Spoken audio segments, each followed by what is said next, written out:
স্বাগত দীপ্ত সংবাদে আপনাদের সাথে আছে আমি তাওসিয়া ইসলাম। সংস্কারের গতি ঠিক করে দেবে নির্বাচন কত দ্রুত হবে বলে মন্তব্য করেছেন অন্তর্বর্তী সরকারের প্রধান উপদেষ্টা ডক্টর মোহাম্মদ ইউনূস।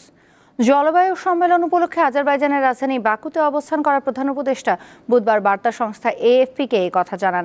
তিনি বলেন, স্বৈরশাসক শেখ হাসিনা ক্ষমতাচ্যুত হওয়ার পর ভোটের মাধ্যমে দেশে একটি নতুন সরকার নির্বাচিত করার আগে নানা সংস্কার দরকার।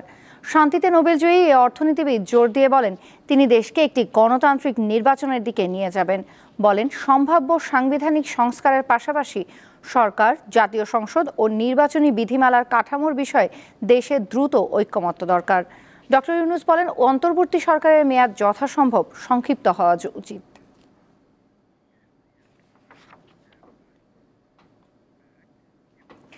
আজারবাইজানের প্রেসিডেন্ট ইলহাম আলিয়েভের সাথে বৈঠক করেছেন প্রধান উপদেষ্টা ডক্টর মোহাম্মদ ইউনূস।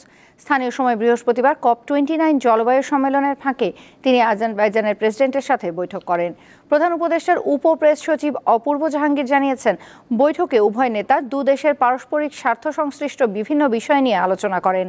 COP29 জলবায়ু সম্মেলন আজারবাইজানের রাজধানী বাকুতে অনুষ্ঠিত হচ্ছে। এতে যোগ দিতে অন্তর্বর্তী সরকারের প্রধান উপদেষ্টা এখন আজারবাইজানে অবস্থান করছেন। আজ প্রধান উপদেষ্টার দেশে ফেরার কথা রয়েছে।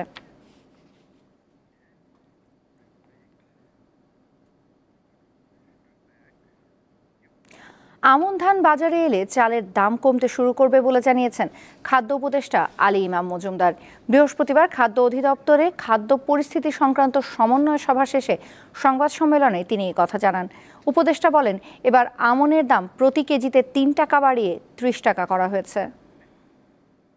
আমরা আমন সংগ্রহ অভিযান আগামী রোববার থেকে শুরু হবে আমাদের।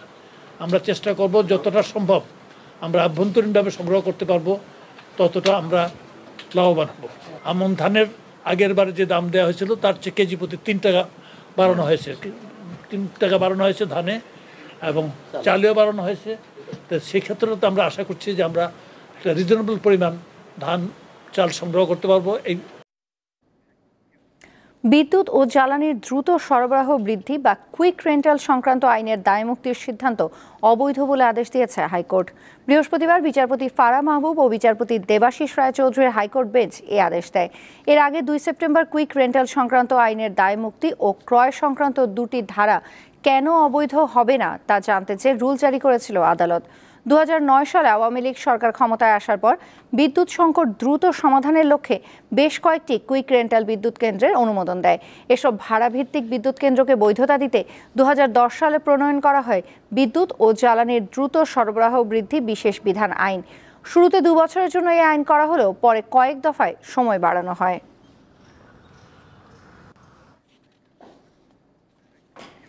বিএনপি ক্ষমতায় গেলে অভ্যুত্থানে আহত ও শহীদ সব পরিবারকে পুনর্বাসন করা হবে বলে জানিয়েছেন বিএনপির স্থায়ী কমিটির সদস্য সালাউদ্দিন আহমেদ। সকালে রাজধানীর পঙ্গু হাসপাতালে চিকিৎসাধীন গণ অভ্যুত্থানে আহতদের দেখতে গিয়ে তিনি কথা জানান। বিএনপির সিনিয়র যুগ্ম মহাসচিব রুহুল কবির রিজভী আহমেদ এই সময় উপস্থিত ছিলেন। আহতদের খোঁজ খবর নেয়ার পর গণমাধ্যমকে সালাউদ্দিন আহমেদ আরও জানান, আহতদের চিকিৎসা মোটামুটি হলেও আর্থিক সহায়তা তেমন পাননি। তাদের পরিস্থিতি এখনো ভালো নয়। বিএনপির পক্ষ থেকে আহতদের মধ্যে 5 লাখ টাকা বিতরণ করা হয়েছে।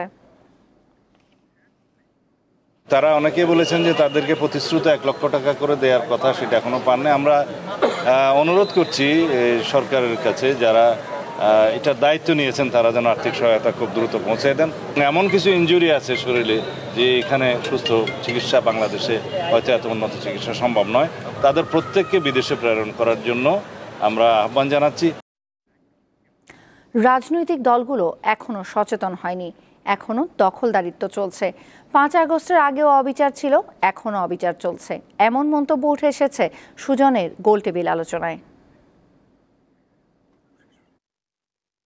বৃহস্পতিবার ঢাকা রিপোর্টার্স ইউনিটিতে রাষ্ট্র সংস্কার ও নির্বাচন বিষয়ে এক গোলটেবিল বৈঠকের আয়োজন করে সুশাসনের জন্য নাগরিক সুজন।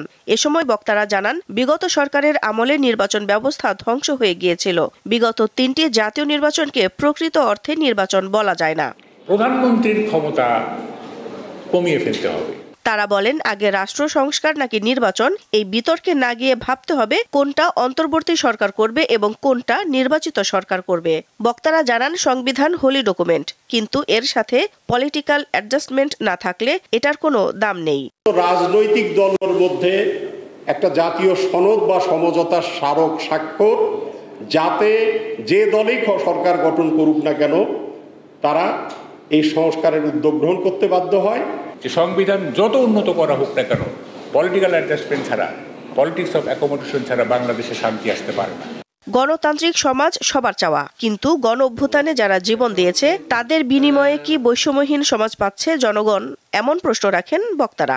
বলেন, 5 আগস্টের আগেও অবিচার হয়েছে, এখনো হচ্ছে। গত 3 নির্বাচনে মানুষ ভোট দিতে পারেনি সত্য, কিন্তু সামনের নির্বাচনে কি ভোট দিতে পারবে এর নিশ্চয়তা কে দেবে?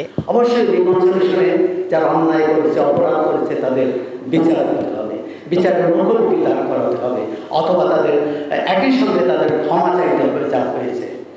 কিন্তু যদি বলি যে তাকে আসতে দেবো না, তাকে বসতে দেবো না, তাকে কথা বলতে দেবো না, এটা তো সেই গত 15 বছরের যুগে আমরা ফিরে গেলাম। ভালো ইলেকশন হলেই যে স্বৈরতন্ত্র হবে না তার কোনো গ্যারান্টি নাই, ইতিহাসে তার প্রমাণ আছে। সুতরাং আমরা এটা এই জন্যই কিছু শর্ত দিয়ে আমরা চাচ্ছি যে তাদেরকে হাতে দেওয়া, কারণ এছাড়া তো ভয় নাই। পার্লামেন্ট হতে হবে, ইলেকটেড যারা আসবে জনপ্রতিনিধি তারাই আপনার এই যে কনস্টিটিউশনটা লিখবে। বক্তারা জানান, জনগণের ওপর ছেড়ে দিতে হবে কে ভোটে আসবে আর কে আসবে না। মুসলুকা নিতে হবে যে আমরা যারা। দিলশা দানি, দীপ্ত সংবাদ, ঢাকা। দেশের বাইরের খবর।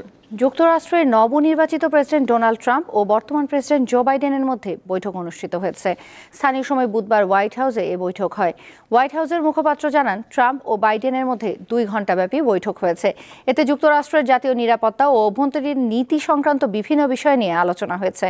ইউক্রেন যুদ্ধ নিয়েও কথা হয়েছে দুজনের। এ সময় ট্রাম্প দ্রুত রাশিয়া ইউক্রেন যুদ্ধ শেষ করার প্রতিশ্রুতি দেন। ট্রাম্প গত সপ্তাহে প্রেসিডেন্ট নির্বাচনে জেতার পর তাদের মধ্যে এটিই ছিল প্রথম বৈঠক। এতে উভয়ই আগামী জানুয়ারিতে শান্তিপূর্ণভাবে ক্ষমতা হস্তান্তরের বিষয়ে প্রতিশ্রুতি দিয়েছেন। ফ্লোরিডা অঙ্গরাজ্যের কংগ্রেস সদস্য ম্যাট গ্রিটসকে অ্যাটর্নি জেনারেল পদের জন্য মনোনীত করার ঘোষণা দিয়েছেন যুক্তরাষ্ট্রের নবনির্বাচিত প্রেসিডেন্ট ডোনাল্ড ট্রাম্প। ট্রাম্প তার সামাজিক যোগাযোগ মাধ্যম ট্রুথে বলেছেন, ম্যাট অস্ত্রধারী সরকারের অবসান ঘটাবেন, দেশের সীমান্ত রক্ষা সহ অপরাধী সংগঠনগুলোকে নিশ্চিহ্ন করবেন। আশা প্রকাশ করেন, আমেরিকানদের মধ্যে বিচার বিভাগের প্রতি আস্থা ও আত্মবিশ্বাস ফিরিয়ে আনবেন ম্যাট। এদিকে ট্রাম্প প্রশাসনে জাতীয় গোয়েন্দা পরিচালক হতে যাচ্ছেন ভারতীয় বংশোদ্ভূত তুলসি গ্যাবার্ড। সিনেটরদের ভোটে জয়ী হলে তারা নিজ নিজ পদে নিয়োগ পাবেন। এছাড়াও তার পররাষ্ট্রমন্ত্রী হিসেবে মার্কো রুবিওকে বেছে নিয়েছেন ডোনাল্ড ট্রাম্প। মার্কো ফ্লোরিডা অঙ্গরাজ্যের সিনেটর।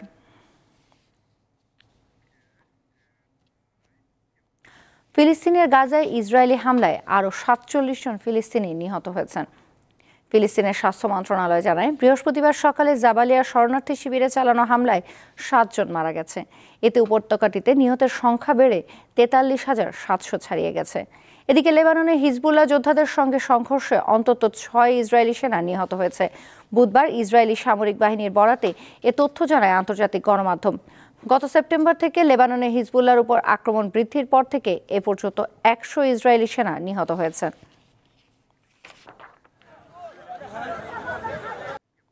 এই ছিল এখনকার মতো। এরপর দীপ্ত সংবাদ রাত 11টায় দেখার আমন্ত্রণ রইল।